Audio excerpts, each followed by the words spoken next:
Are we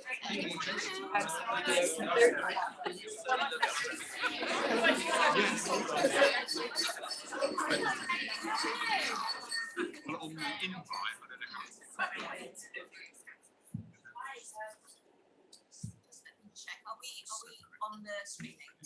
Okay, so good morning, everyone.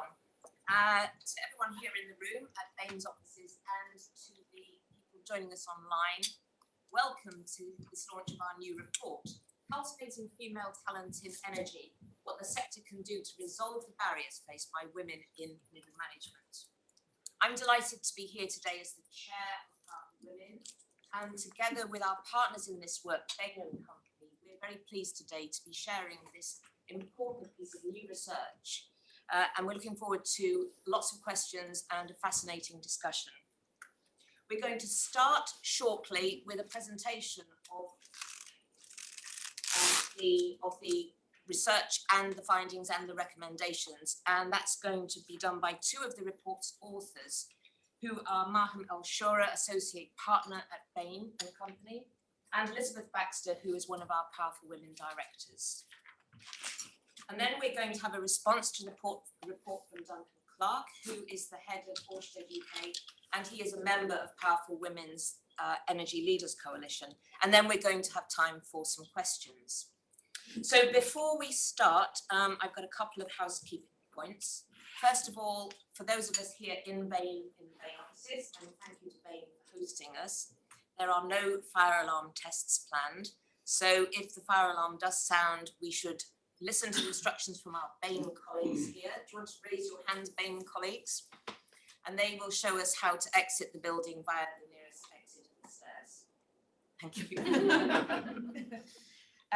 And secondly, well, we've got more than 240 people signed up to join us online today. So big welcome to you. People from all over the country. You will be automatically muted during this event. But please do, the chat function is operating, so please do share your comments and experiences on the chat. And when we get to the Q&A, we will be looking at Q&As from the online system. So please post your questions in the Q&A box, not in the chat box. And then we'll gather all the questions from that Q&A box. And I have one final piece of housekeeping, which is please do follow us on Twitter during the event. So that is the relevant information, and share posts there and on LinkedIn, and let's get a conversation going today. So I want to say a little bit about Powerful Women. So Powerful Women was founded in 2014, and we're a professional initiative, and our aim is to improve the gender balance in the UK energy sector. We've got two targets. So by 2030, we want to have 30% of executive board positions held by women and 40% of middle management positions. And those are still our targets, so they stay in place. At Powerful Women, we have always recognised that the heavy lifting in making progress is going to have to be done by the leading employers in the sector.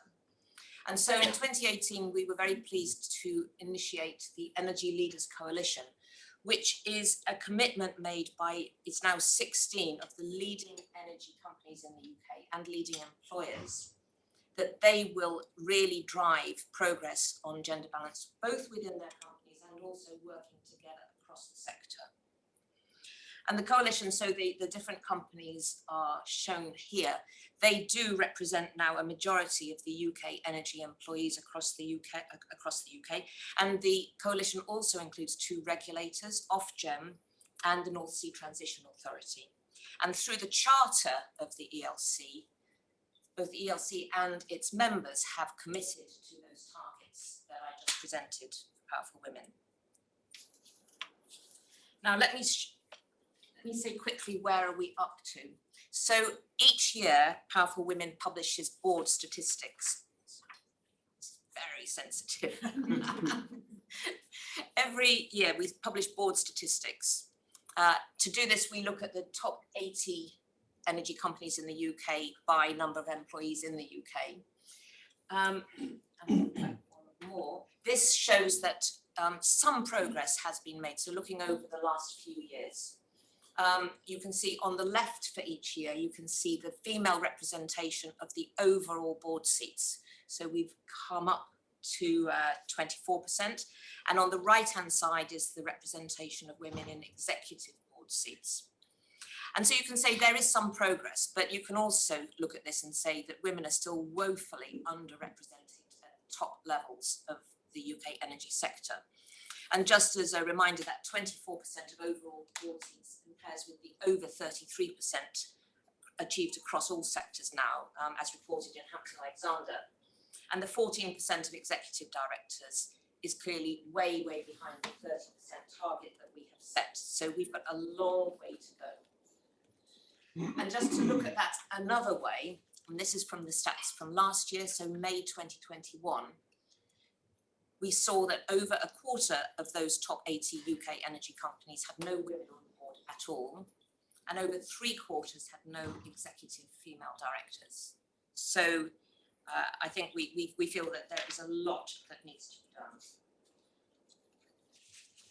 So that brings me on now to this piece of work, and I'll just say a little bit about it before handing over to our experts who will give you all the fascinating details.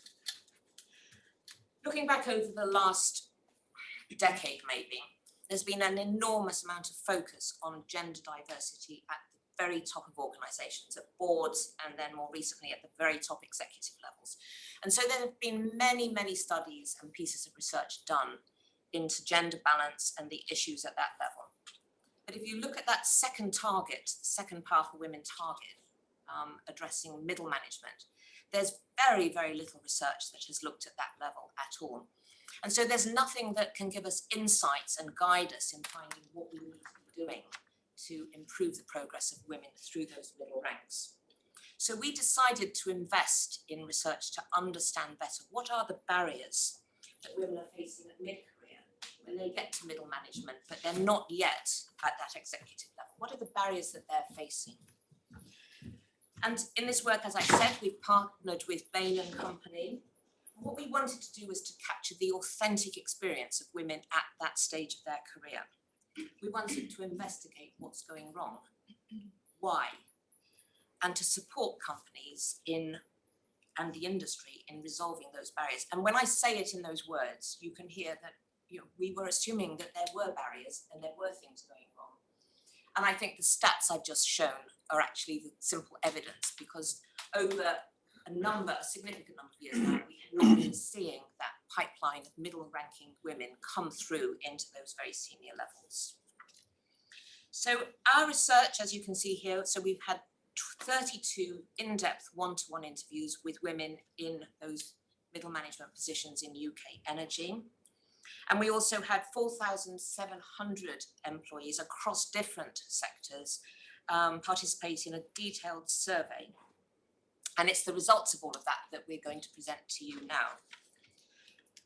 I want to say, what are we wanting to do with this? I mean, our intention is very much that through this work, we can support companies in asking the right questions, in understanding and measuring how effective the interventions they're making are being, and in seeing, therefore, what they can do to really increase the retention and progression of women within their organisations. And I think my last comment is that whilst this work is all focused on gender balance and women, we think that both the findings and the recommendations are extremely relevant for all underrepresented groups in our organisations. So with that, so let me ask our two presenters now to come up. So Elizabeth Baxter, Board Director, as I've said, at Powerful Women, and she's also Director of Project Finance at Sonadix, and also Maham Al-Shura, who is Associate Partner at Bain. Tell us all the interesting facts. Thank you. Hello, everyone. It's a pleasure to be here with you all today. We can start with some fundamental good news. The energy sector is attractive to women, and in fact, it's more attractive to women than most other sectors. Women talked with us about how vital energy is for the economy. They talked about the sense of purpose that they feel from contributing to the energy transition and addressing climate change. And they also talked about the varied and fascinating intellectual challenges that they find in energy. Maham will tell us more about how we measured how attractive the energy sector is. So we asked in our survey 2 questions. How likely are you to recommend your organization to a friend or to a female friend? These 2 questions help us to identify what the Net Promoter Score is. And so for those who aren't familiar with it, I'll just quickly explain. The Net Promoter Score is calculated by looking at the percentage of promoters, i.e. those who score a 9 or a 10, take away the percentage of detractors, i.e. those who are scoring 0 to 6. In our case, in energy, what you see is that women score 23%. That is actually one of the highest numbers we see, with only one other sector topping this technology.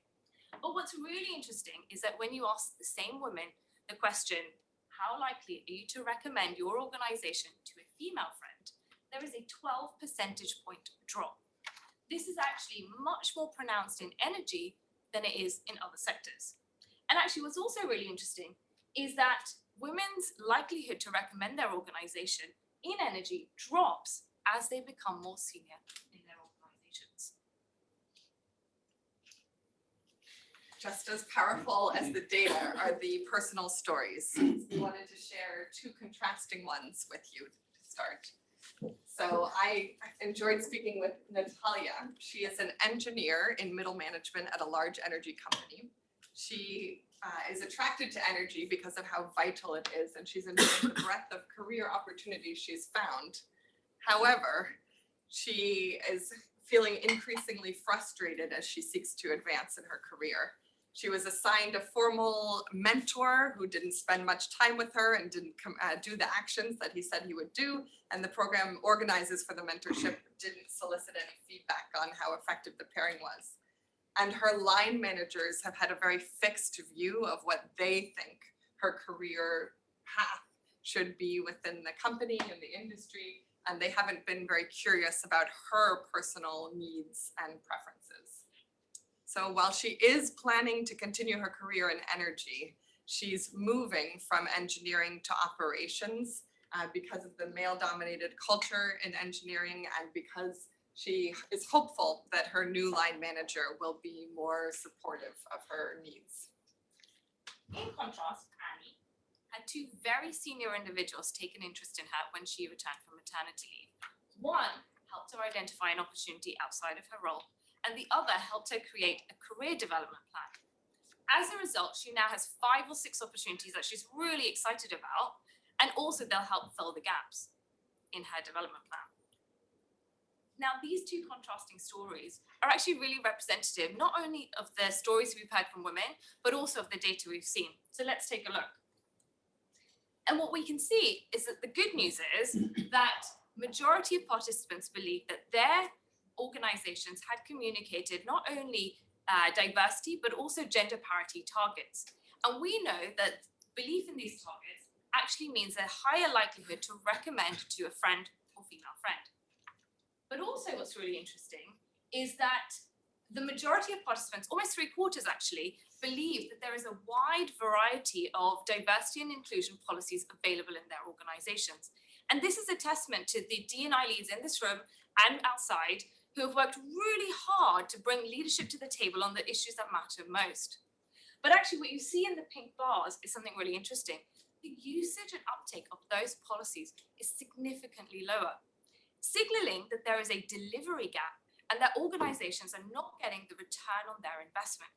So what we really need to understand is actually what is causing that delivery gap. And Elizabeth is going to talk to us a little bit more about what we've heard. Thank you. So taking stock quickly of what we've discussed so far, we know the energy sector is attractive to women more so than other sectors. However, there's a gap in terms of advocacy towards a female friend and a gap as women become more senior. And we know that companies are doing a good job in implementing targets, policies, but there's a delivery gap relative to their usage and uptake. So how can we do more to truly shift the dial? Well, we think that we need to do a better job at the basics. So 4 key themes emerged from our study as the most important ones to focus on to close this delivery gap. The first is access to effective professional development. The second is flexibility. The third is visible role models. And underpinning all policies and initiatives is supportive and inclusive culture. Thank you. So professional development, the first key theme. So here it's about coaching, mentorship, sponsorship, networking, development opportunities, giving and receiving open, honest, direct feedback. This is fundamental to ensure that every employee can reach their full potential. Some women talk to us about being selected for high potential programs or being sent on training programs to address their imposter syndrome and build their confidence. We propose that we think less about training the women and more about training the managers, because after their 2-day program, they return to the same context of challenges in terms of the delivery of the basic professional development. So there's so much talk about hunting for diverse talent. Let's think more about cultivating talent through professional development to help everyone be the best that they can and thrive in the organization. And the data clearly supports this. The senior women who aspired to progress in their organizations and had access to professional development had a much higher ENPS score, whether it was recommending to a friend or a female friend, than those on the left-hand side on the right-hand side, that didn't have access. So the first theme is professional development. The second is flexibility. So here we see the delivery gap where companies have put in place usually flexibility policies, but there are still concerns that using them will lead to penalties or perception that a woman, for example, is less committed to her career. So the flexibility entails, in addition to the perception of lack of commitment, benevolent sexism. So that's when a manager makes assumptions. She wouldn't want this challenging assignment, maybe there's travel, etc., because she has a young family, or this isn't something that would appeal to her, so they don't even offer her the choice.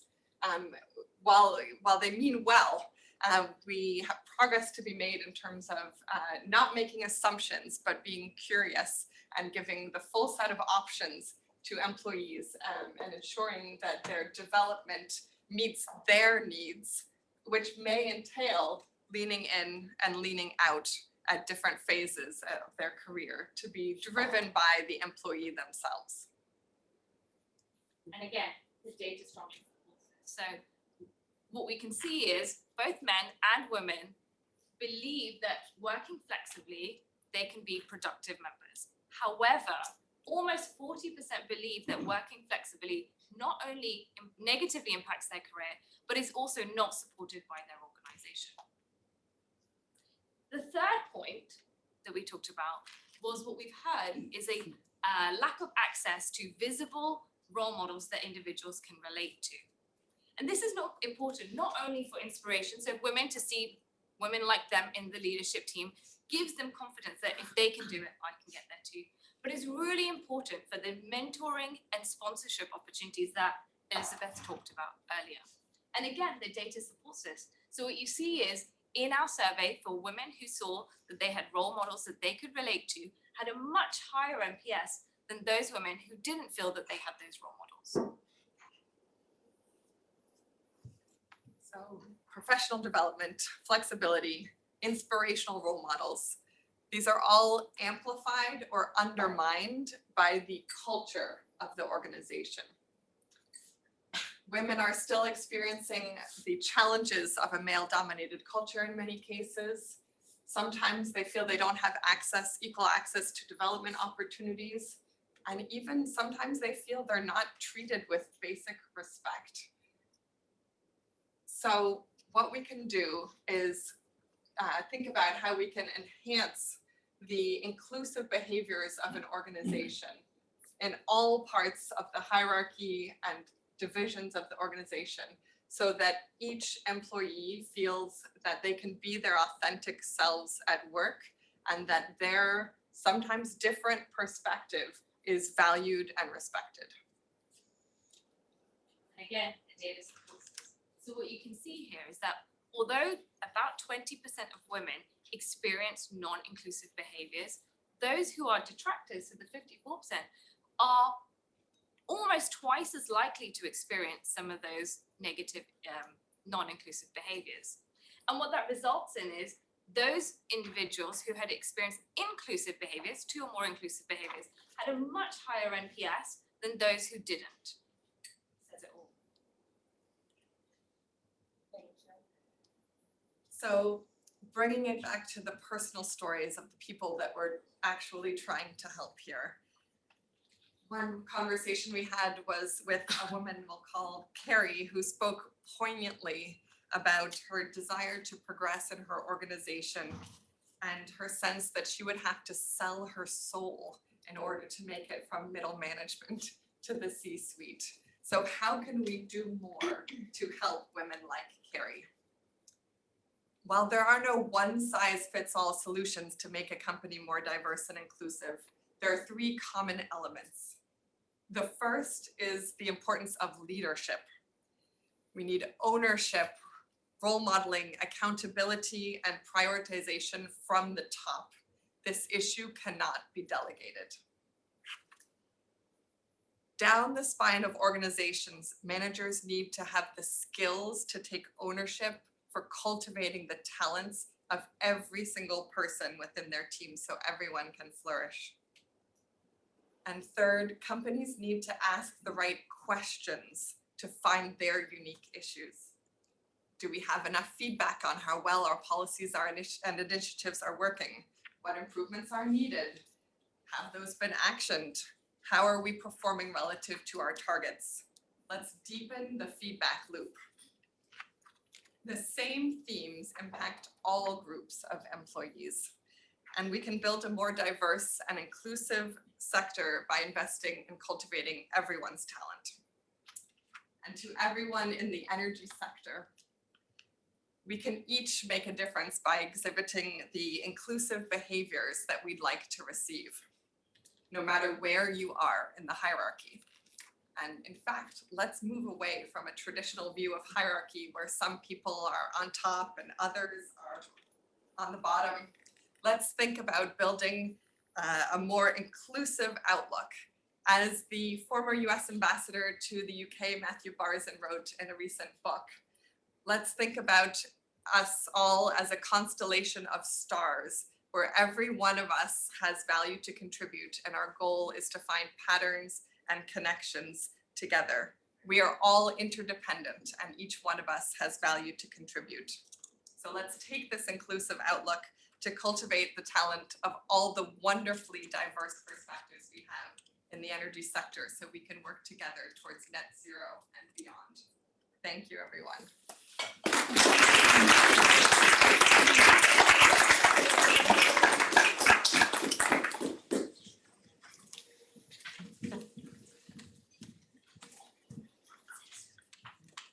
Hello everybody, I'm Duncan Clark and I'm also in the UK, and I'm here today on behalf of the members of that Energy Leaders Coalition that you saw the logos of earlier.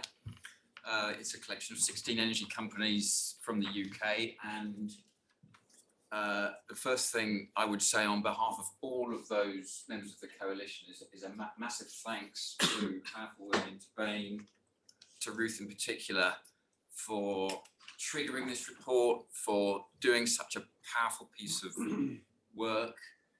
We've received the presentation and the full report in the coalition. It's a powerful piece of evidence. As evidence, it rings very true with us as we all lead different companies. They're all at different stages of evolution. We've got our own individual issues.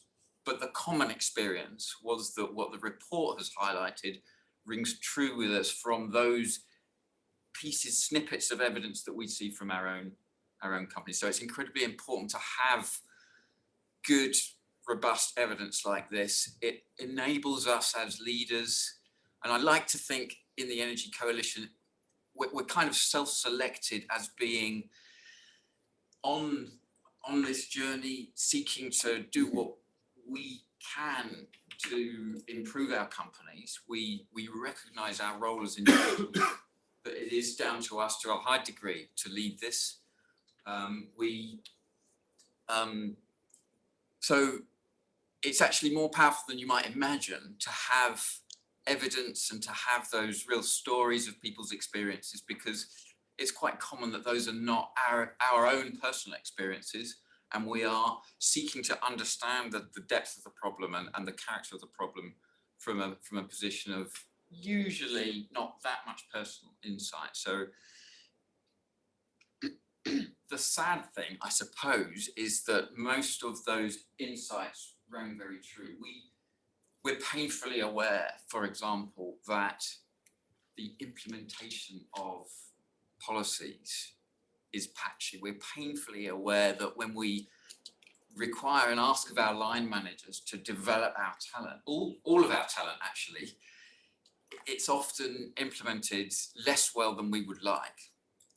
And we know that there are groups amongst our people who have the worst end of that experience. It's not just patchy, but it can be patchy in a very uneven way. And you know what this report does is it helps us hone in on that. It helps us focus. It helps us prioritize that work to upskill, that work to equip that line management group with what it needs to enact what it is we want to do. So extremely helpful in that. It was, I think, painful to most of us to see the evidence there that that cohort of women who have reached senior ranks in our companies don't carry that same promoter enthusiasm as what's currently the more junior cohort. That, you know, in general, we are evangelists for energy. We love being in energy. We love that whole essential mission, that broad interest. Right now, the energy transition as a incredibly important societal mission, and it pains us actually that our senior women have had an experience through their careers which has meant that they're not promoting it as strongly as our junior ones. So it's definitely something we are all alert to. And for 2022 in the Energy Leaders Coalition, we have made choices about what we're going to focus on this year. And this challenge of tackling the middle management issues, the barriers to middle management, this has been chosen as one of the 2 issues we'll do this year. So in the coalition, we have decided to do this. We're on board with these recommendations. There's some great, very clear recommendations in the report, and we will report on those. We'll report on those in terms of our individual companies, how we're doing against those recommendations, what we are experiencing, and what it is we are attempting to do to get better at this. And on top of that, we're also focused on working out how as a collective we can do more than as the individual companies. And that's got to be part of the picture here. And not only because at the moment energy is in a pretty unusual phase. We've got a massive growth in investment. We've got a massive period of change. We've got a mission that we're only going to be able to do if we are diverse in the way we approach it, because the radical changes needed are not going to happen if we are not reflecting that in the way we execute it. So we have that commitment from the ELC. It's going to be a major focus of us this year. Perhaps the last thing I would say is, in your circle or in the report circle, it's ringed by culture. And I think as leaders, we're very aware that everything we do, all the signals we send, the actions we take, what we chase up on, what we put resources to, is what leads and drives that culture. And that's the most powerful way in which we can nudge this change day in, day out. And I think, my experience is common with many of the other leaders in that coalition. We do see what good looks like day to day. We do see how powerful it is when you have a line manager who really gets it, who can have a really rich conversation with our people about their personal development, who can think out of the box, who doesn't only think in the channels of, for example, their own line, their own country, their own field of what we do, perhaps also their own experience, and so is much more alive to individual needs. And I think that's the final thing. This is, by its nature, diverse. We need to think about the individual. We need to be open, and it's an incredibly enriching experience to work like that. And I think that's perhaps the strongest part of it. We see the value, we see what good looks like, and we know it's a richer experience for us all and for our companies if we succeed. So thank you very much. Thank you, Ruth. I know it must be very hard work year after year,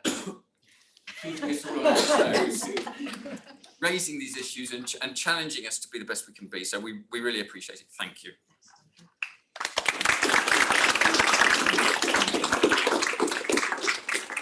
Thank you very much, Duncan. So now we're going to go into questions. A reminder for people online, ask your questions on the Q&A box. We're going to shuffle the seats around a bit, and then the floor is open.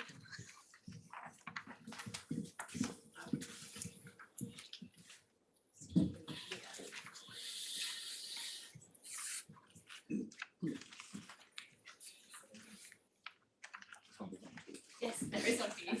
And I'm in charge of moderating the Q&A and timekeeping, so what could possibly go wrong? Francis, you can join us. So as well as so you've already met Marham, Duncan and Elizabeth, so we also have Olga Muscat from Bain, who is actually mentioned on this slide. She's done a tremendous amount of work on this research and support. And Francis Googan. Francis is actually you're the longest standing board member of Powerful Women. And how would I describe you? A serial entrepreneur, including an awful lot in the energy sector. Yeah. and hugely committed to this cause. So let me throw it open. I think I'm going to be given a set of questions that have come in online, but I can see over in the corner that that's work in progress. So in the room, who would like to kick us off? Yeah. Catherine Zicon for BP. I have a question. So it feels like we've been beating the drum for a long time. I think Duncan mentioned, feels like you've been doing that, Ruth, for a while. It's not exclusive to energy either. I guess in politics today, we're learning that that gender equality and respect is not there yet. As the pandemic was the tipping point for hybrid working, which, by the way, I'm really interested in understanding the impact on females in hybrid working. But as it was the catalyst even, have we seen a tipping point for gender equality? And if not, what is it going to take and when? That's to Francis or Ruth. Have we seen the tipping point? We'll only know we've seen the tipping point when we actually start seeing the proof of it. And we need to move from passion and hope to delivery, is what I believe we need to do. And for me, what's so important about this report is delivery is actually about getting down to figuring out what really makes a difference. And the two most important things that I think we need to see and keep challenging is, one is you don't get to move from A to Z where we want to move without knowing where the hell you are. Excuse the language.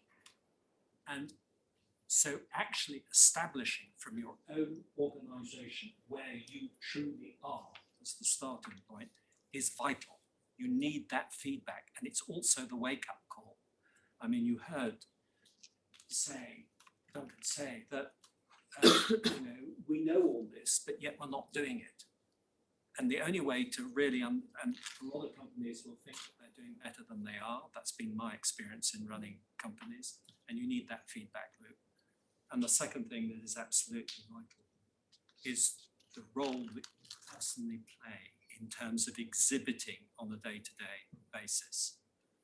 So this is a long-winded answer, but the answer to your question is, I rather fear we haven't reached the tipping point yet.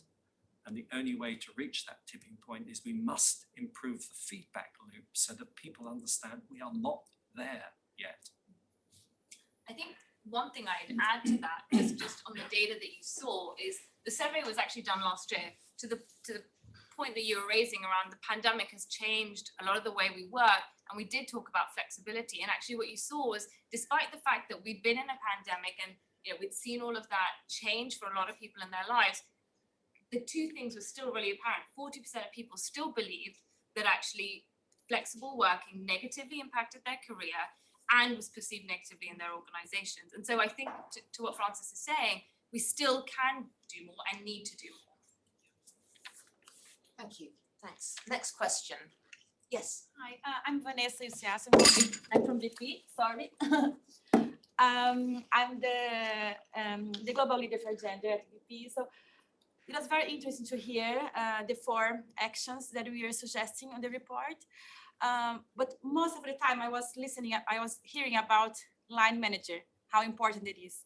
And Francis just mentioned about deliver it. And I think the deliver it is who makes the decision and are the line managers. So I wonder why we have not considered line managers as one of the big action, and we are talking about them just behind the other priorities. Because when I see the priority of development and the flexibility, line managers has a big part of that.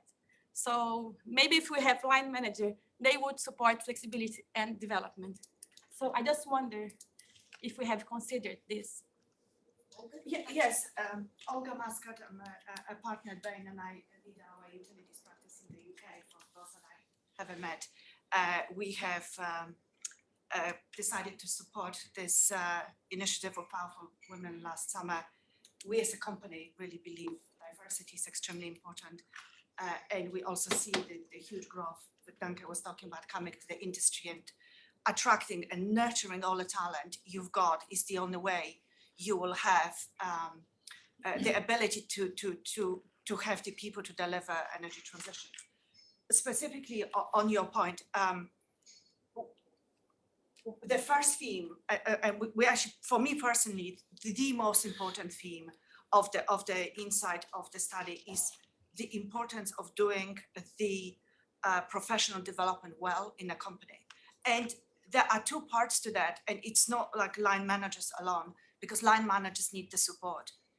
There is what good looks like, and upskilling line managers in a company and giving them the tools to help them understand what good looks like. Do your line managers have an example of what a career plan should look like? Do they have a clear set of criteria that they need to evaluate the people working for them that are unbiased rather than putting personal stake on it? Have they been trained in that? Are there actually consequences for your line managers for doing professional development or not doing it? Are you asking the people who work for them what is their feedback on the development they are receiving? The other side of it is equal access to development opportunities. We've heard a lot about, I can't get where I want to go because I have to network, or I am not part of the club. The visibility that, or the support that HR departments can give in creating transparency of all potential opportunities and equal visibility of those to all employees, and a very transparent, unbiased selection of who gets it is also very important. So I think it takes 2. I wouldn't say it's just line managers need to deliver. And I would also say, if I may, Duncan, just having listened to what you said, I will be very surprised if the actions taken by the ELC and others won't have a large element of really understanding what role are line managers playing and what needs to be different? I totally agree. I think we recognise there are many small, medium and large decisions taken by that group of people. And what we're trying to do here is drive a change. And like a lot of change, you need awareness, desire, knowledge. And we're on different places in that journey with different individuals. So there's a massive role for leadership. There's a massive role for upskilling, training, and there's a massive role for, I think, celebrating when it's done really well, because it's remarkably powerful if you celebrate and reward when it's done really well, others follow, and it helps on that change. So there's a lot we can do, but we've got to do it, deliver it, and do it more completely. And just by the way, and I'm going completely off piste here, just think if we do upskill our managers at all levels through organisations, do all of these things really well, just think what that will unlock. Yes. I mean, because this is what we want from management in general. I mean, unlocking the talent of our whole organisation. Yeah, totally. And the pain points in that feedback are pain points for all of our talent. You know, it may be a higher proportion of females, it may be a higher proportion of other groups as well, but it's a problem more broadly. Yes. Could I? Now, yes, go on, Francis. I'm going to quickly have a look meanwhile I at just- the online. I want to perhaps put an elephant that might be in the room, or actually shine a light on the elephant that might be in the room. And I'll talk about this personally rather than talking about it that it's others. I came out through my technical skills and ended up by running one of my first big jobs. Is I ran a very large oil company, third largest producer in the North Sea at the time. It took me a while to realise I was part of the problem. It was my behaviour, my way. It's not just middle management. It's not just the people that you recruit. I was part of the problem. And I realised it one day when we had a fancy building with glass lifts, and I came up in the glass lift one day, and I was leaning forwards thinking about a problem, and everybody, 500 people in the building, could see you coming up in the glass lift. And we had a culture of open door, and people would come in with their problems. That morning nobody came to see me at all. And I said to my secretary, "What's going on?" He said, "They saw you in the lift." I said, "What?" He said, "Yeah, they saw you in the lift." And I said, "Well, what do you mean they saw me in the lift?" They saw you and they think you're in a bad mood. So nobody's come to talk to you. That you're on display all the time. So I was part of the problem. And I think leaders right from the top have to think about themselves first, then how to really empower their managers, as you say. And then the whole thing starts changing. Thank you. Thanks, Francis. So just looking at some of the questions now that we've got online. So I might ask you this one, Olga, initially. So it's what guidance or steer do companies have to become more diverse and inclusive? So what and where to invest? So I think that question is a bit more about what, the specifics of what companies should be doing, what are the actions? I will go back to what I was just saying earlier. It's upskilling the leadership spine in your organization. First, find the data, understand your own point of departure. How well are you doing in terms of your funnel of talent? And also, what is the feedback your women are giving your company on how well your initiatives are performing? And how does this differ between where are your problem points? And I suspect that would answer of that will come with start with upskilling your managers, but equally be kind of aware that you have to check it for yourself. In fact, do the survey for your own company. Good one. And Elizabeth, maybe one for you.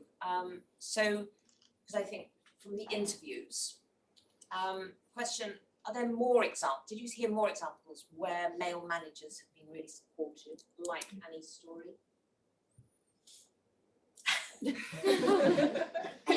Was Annie's manager a male manager? I didn't pick that up. He was, Okay. yes. So yes, I'd say there is a mix out there of more constructive or more challenging managers. And I would say that where women are finding great managers, it's like a magnet that they want to, we talked about one woman who's changing departments in a large energy company because of the quality she thinks that new line manager will have. So I'd say they're not perhaps, great managers are perhaps not the norm yet, but they have tremendous value in attracting, developing and retaining talent. So from what women talked about in terms of great manager, it's someone who's curious to understand their personal needs, that everyone's different, and really is open-minded and non-judgmental and curious to understand that person, and then is devoted and committed to helping them, and someone with empathy and authenticity, and yes, let's make more and more of them. I think that magnet effect is why I'm a bit optimistic, because we're in a phase where this is a success factor. It's in a massive growth phase and the heap of competition as well.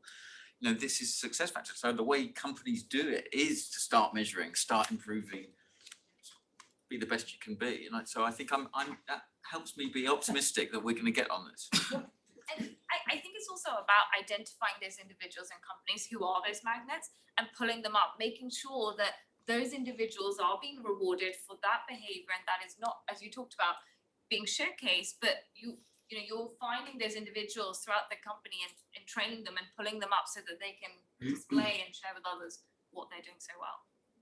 Thank you. Yeah, at the back there. Hi, Juliette Sanders from Energy UK. So I've worked in energy all my life, and I do feel like every year, we seem to come back to this topic and we say we know we need to do more, and we're going to take action. But it seems that we're still struggling to actually take that action. And I wonder now, with the wider issues that the energy industry is facing, how can we ensure that we continue to prioritise this really important topic that we know is important, not just because it's the right thing to do, but also because it makes better business sense. So there is a business case for it. But how do we make sure that it stays on top of the agenda when we're dealing with so many other things as an industry? Can I give that one to you first, Duncan? You can, because it's something we have spent time on in this last year talking about in the ELC. We're kind of alive to that problem. It may not quite be a tipping point, but I think there are good signs. And we're now 16 members with the majority of the employment in energy, and we weren't that even a year ago. We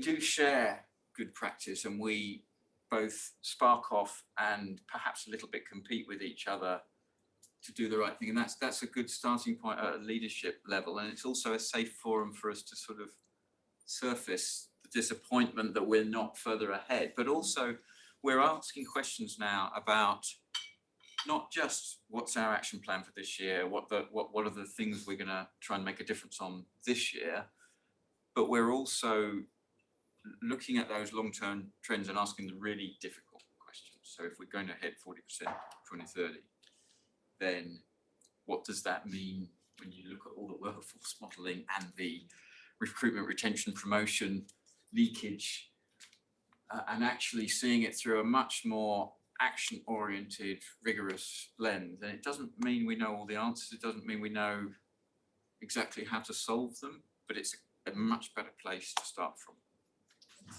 Do you wanting to comment on that? I think it was Olga. No? Okay. I was, well, thanks, Duncan. I would add, and it's really the same point, but I mean, actually part of our mantra at Powerful Women right from the beginning has been that better diversity is the solution. It's part of the solution. It's not an extra thing to do when you've got time. And it has to be absolutely core. And I think that if, 5 years ago, if we'd had COVID, I think many more companies would have been in the position of, well, we've got to put on all of that diversity stuff on the back burner now, and we'll come back to it when we've got through COVID. And as Duncan said, we very consciously with the ELC had that discussion around, we can't let go of this because we're going into a new world. We need diversity to help shape the future. And we've also looked very much at that critical role linked to the energy transition. And we need to recreate the energy system. We need diversity and different ideas to come into that. And now we've got energy security. So I think this is actually reinforcing. And I think we cannot be complacent. We need to keep talking about this and keep it on the agenda. But I do feel, as you say, it feels as if it gets more traction, much more traction than it would have done a while ago. Yeah. Hi, I'm Adele Wainwright. I'm here in my capacity as co-chair of our National Grid Women's Network. And just first of all, just to say, we did a strategy survey with our members last year, and actually a lot of the barriers that we're hearing in this research were very similar. So that rings very true for us. Just a couple of comments and then a question. So first of all, I completely agree with the point that that the lady over there made around manager training being really, really crucial for this, because they are effectively the main route through which women are going to get development. I think the second point I make is we talk a lot about the importance of sponsorship and mentoring of senior people in the organisation. I think just something that I'd like to just flag for people in the room is, it's really important that we don't give this as just as an additional burden to women in senior leadership roles. It's really important that we get senior male leaders taking on those kind of mentoring and sponsorship roles. I think the third thing, which is more relevant to my ERG role, is that a lot of you will have networks within your organisation. I just encourage you to utilise them, particularly when you're going out and trying to get research and find out what's going on in your organisation. They can provide a really good opportunity for you to kind of seek rich feedback. Thank you. Thanks.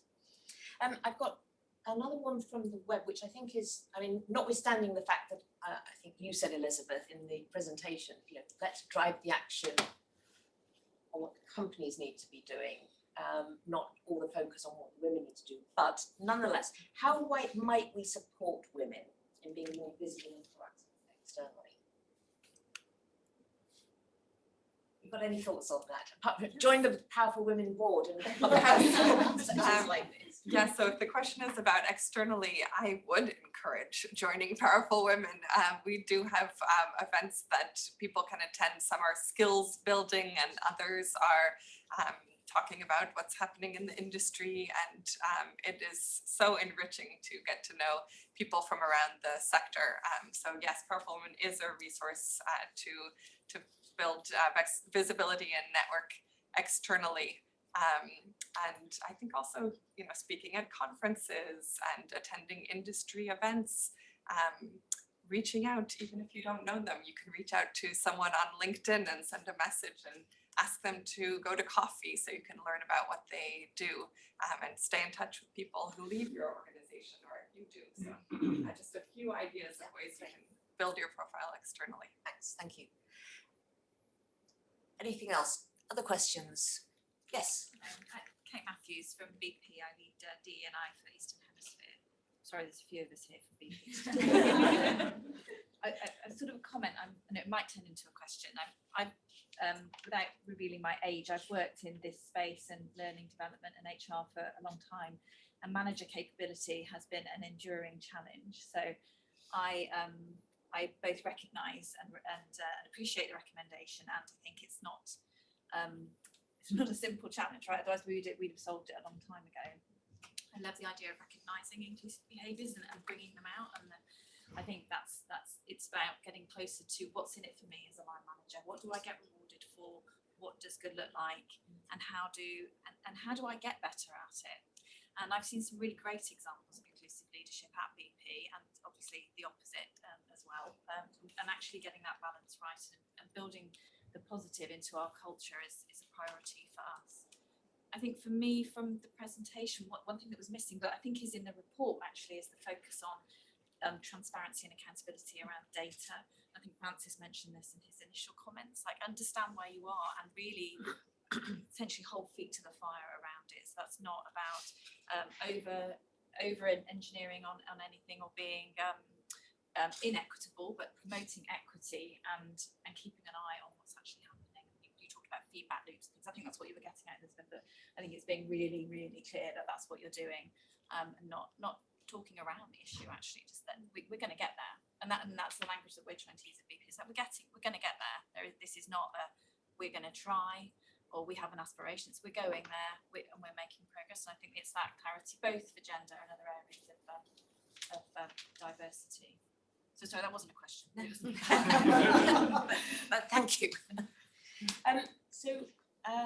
Another one coming from online. So, and I think this comes back actually, I think this was in one of the quotes on one of the slides. How do you balance the benefits of having a really tight-knit senior team with the disbenefits of that looking like a clique, being uninclusive? Who would like to give some thoughts on that? This is a tight-knit team. Francis. Never heard you lost for words. It's a really good question. But I think it's in the way that you react to people and the way that you talk to people. So the most important thing is to create an environment in which you can listen. I mean, you've got two of these and one of these. So how can you listen? And if you can create that environment which you listen, then I think it feels less like a clique to people because they feel that they can express their own view. I mean, the most important thing to make people feel included, in my experience, is to actually allow them to be part and to input. The fact that you don't end up with the answer that they might have liked doesn't matter. The fact that they had a chance to actually express their view and feel that it was actually heard, listened to, I would suggest is the way that you can do it. Yeah, a clique is closed. And you said curious earlier on, and I think curiosity, openness, high-performing teams don't have to be closed. You can be high-performing, tight-knit. Closed doesn't have to be part of it. And I think that's achieved with the skills, with the courage and the skills to have difficult conversations. Anyone else? Yeah. Sarah Bailey, Subsea 7. We see a change in the war for talent. Sort of you can see attrition creeping up in the sector. Do we see this as a positive, or actually could this take us back in terms of diversity, knowing that male colleagues are more likely to apply for more senior roles? So could you, sorry, I think we struggled to hear you a little bit. Could you just repeat your question a little bit louder? Yes, sorry. So in terms of the war for talent, and we see sort of attrition creeping up, and in terms of men more likely to apply for more senior roles on the market, do we see this as, sort of potentially a step backwards in the next few years? So attrition, and is that making things worse, war for talent? So one of the things that we as Bain see, and actually we help our clients with, is to look into your recruitment process and to what extent your recruitment process is attracting the diversity that you need versus you think it is.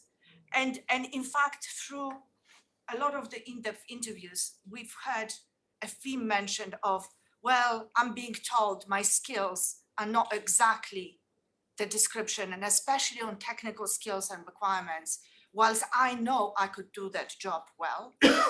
So whilst it may be so that at the moment men are more likely to apply, it might be also the outcome of how the role is defined, how the role is advertised, and therefore, when recruiters do the search, who kind of comes up as a potential candidate. And I think that, Olga, that's That's the recruitment side of it. The other side of it, though, is, as you said, Elizabeth, we want to also cultivate the talent we have. And I think that for sure, the fact that there is the attrition and people leaving, all sectors or many sectors are struggling with retention at the moment.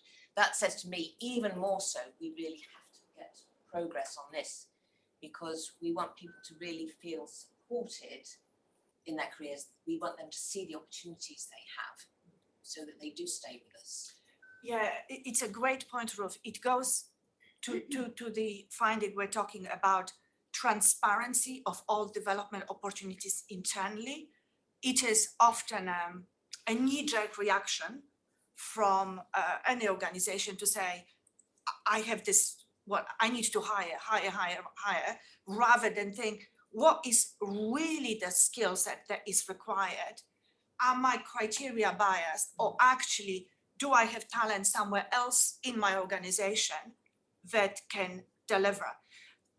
One really powerful story that I have personally heard when I did one of the interviews was a woman in the in one of the companies, actually at ELC, who had a very difficult experience in one part of the same of an organization where she didn't feel supported, where she felt there was a ceiling, and she was discouraged from applying for a role in IT in cybersecurity. She actually had no IT training whatsoever. She wasn't necessarily skilled.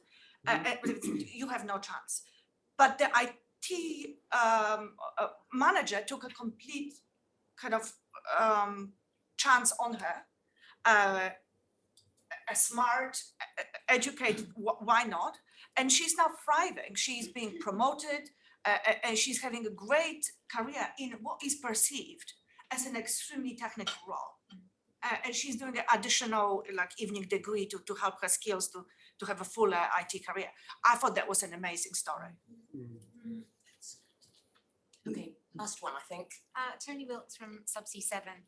One of the topics that we've been discussing in the Powerful Women D&I group is the impact of the sort of new modern working and flexible and hybrid working. Did you get any insights into what flexibility women are looking for that would allow them to manage the sort of lean in, lean out approach that you talked about? Because it is something that we're all looking to better understand in these early stages post-COVID. I think what I would say is what flexibility means to individuals is different for everyone. And I think it goes back to saying what every organization needs to do is do the survey, talk to the women in their organization and understand what they need and what are I am sure there are lots of flexibility policies already in place, but which are the ones that aren't quite working in the way that you had anticipated, and what are the changes you need to make? So I think there isn't a specific answer, but I think it's what are the issues specific to your organization and those that matter to the employees in your organization? In fact, it was an interview I did, but when I read the notes, there was one interview where the lady was saying, I've just came back from maternity, it's just too much, I can't deal with it, I need the job more locally. And another was saying, I came back from maternity, it's a year or so, everybody is assuming I don't want this opportunity, but I am desperate to get on it, I'm ready. So that flexibility implemented flexibly. I mean, I think that's the challenge is, a lot of us have gone out with 2 days a week, a model, which by default is inflexible. And it's about having the conversation, right? And just being open and listening to women and taking on their feedback. Yeah, Nick. So I just want to add in, Nick Waith, CEO of the Energy Institute and a board member of Powerful Women. I mean, one thing I believe really passionately in is the whole flexibility debate needs to be gender neutral. This needs to be as much a male conversation as it is a female conversation. And in my 20-something year career, I have met a total of 2 males who work part-time, both successfully, but 2 males over that career. So something needs to change in that respect. Right. Last question. Can I add last one? first of all, congrats on the report. I thought the combination of the data and the personal stories is so powerful, absolutely wonderful. And I think the actions are very clear. We've been talking about this, not only in energy, but across sectors for years. And actually, I would say congratulations on the progress, because it's clear it's going in the right direction. But to really make a change, this needs commitment as a transformational program. I think it needs to be one of the few transformational things that CEOs are driving. The 3 to 5, it needs to be in that. I guess, Duncan, question to you. For the 16 companies that are committing to this, is it going to be that transformational change that they're going to get behind and get behind some of the actions in this report? I think there's reason to be optimistic. I know for my company, I am very confident. There's unprecedented recognition, awareness, skill level, and action-oriented targetry. Gives me a lot of confidence that it's going to be a bit different. I can't promise you that we're going to hit these targets because all the solutions are not visible to us. We've still got, in energy, we've still got a certain working communities, particularly the hands-on technical in the field roles, where this is very difficult to solve quickly. Even in 8 years to 2030, it's going to be very difficult, but we can definitely improve. Great, thank you very much. I'll stand up to make a few closing remarks. So first of all, thank you all, both here in the room and online, for the questions, and to the panel for giving such a, I think, it's fascinating and stimulating conversation. I think, looking back, when I looked at this report and saw what was coming out, and then actually when the team presented this work to the ELC a month or so back, one of the first comments on the report by one of the ELC members was, "There's nothing new here," and that felt quite deflating. Goodness, we've done all this work and we're excited, but there's nothing new. We know all of this, and that feels like really negative view. But actually, I've turned round, and I think, as you said, Duncan, it feels much more to me that it's nothing new, but I think this is giving us some real insights into the sort of things we need to be doing to make a difference. And I think that the good news is that there's nothing here which is unclear. I think we can all recognise the issues and what should be done. It's not easy, but it's not as if we're grappling and don't know what on earth to do. And I think a lot of it is about, actually, in Powerful Women, one of the things that we've developed over our time has been to go from the very general, the sector needs to do something, initially to it needs to be specific, the company needs to do something, the division needs to do something. And this is now taking, I think, that to a whole next level. It needs to be specific, as we said, to individuals, and it needs to be personal as well. But I think with these approaches that we're looking at here, we can make real progress on that. And Francis, as you said, much of this is about just good business practice. I mean, we don't often in business launch initiatives and then not bother too much to follow up what's happening. This is about diving down on a detailed personal level. Is this working? What needs to be tweaked? What needs to be done better? Listening, being curious. So I think we can do this, but I don't think it's easy, but it is doable. I wanted to just share a personal reflection on this, because this report and the research has been it's really resonated with me. And I've thought about that. So I've been the chair of Powerful Women for 7 years now. And throughout that time, but in fact, a long time before that, I had a particular area of concern. And I think this has absolutely shone a light on it. And that concern is that often when we talk about the challenges of gender balance, the conversation goes to recruitment, it goes to STEM outreach, and so on and so on. And those are really important. But we have this great cadre of really talented female capability within our organisations already. and we are not doing enough or doing enough well enough to nurture that talent, to let those women flourish, to develop their careers. And I just think, I mean, I know from my vastly long career in the energy sector, I know so many women who along the way at some point gave up. They decided to leave their role or leave their company, or in a lot of cases actually leave the sector. And what really strikes me is that when I look at these case studies, those are those women. I mean, it is those issues. And the good news is that, I mean, the women in that group who I have stayed in contact with, they have gone on, they have had very rewarding, satisfying careers doing something else. But what a shocking waste for our sector that we haven't done a better job of helping those women come through, develop their careers in the way they want, and reach their potential and make such a contribution to the future of our sector. So now that's very personal, quite self-indulgent, but I think I can do that today because this is actually my last event as the chair of Powerful Women.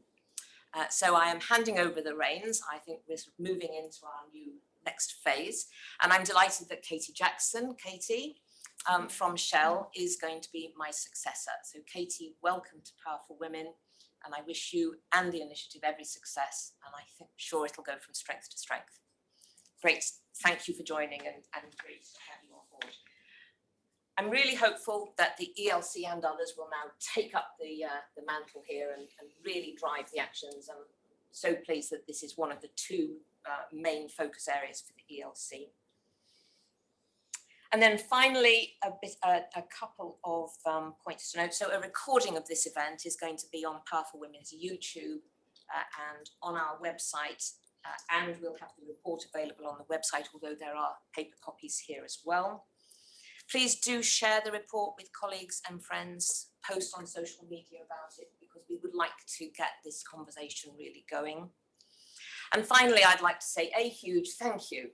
So a thank you to all the people involved, to Bain and company for working with us, for the people, the authors, the researchers, the people pulling together the event. I know there's an enormous amount of work gone into it, and to the men and women who contributed in the interviews. Well, who did the interviews, thank you, and who contributed in the interviews and the survey.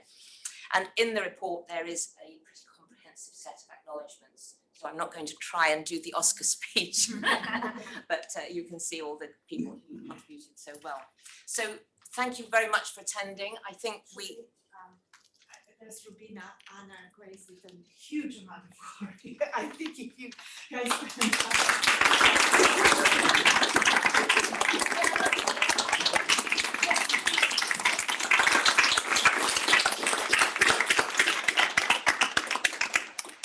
Right, so that brings this event to a close. So for all those online, thank you very much for joining us. For those in the room, very welcome to stay for coffee, and let's carry on the conversation. Thank you. Thank you.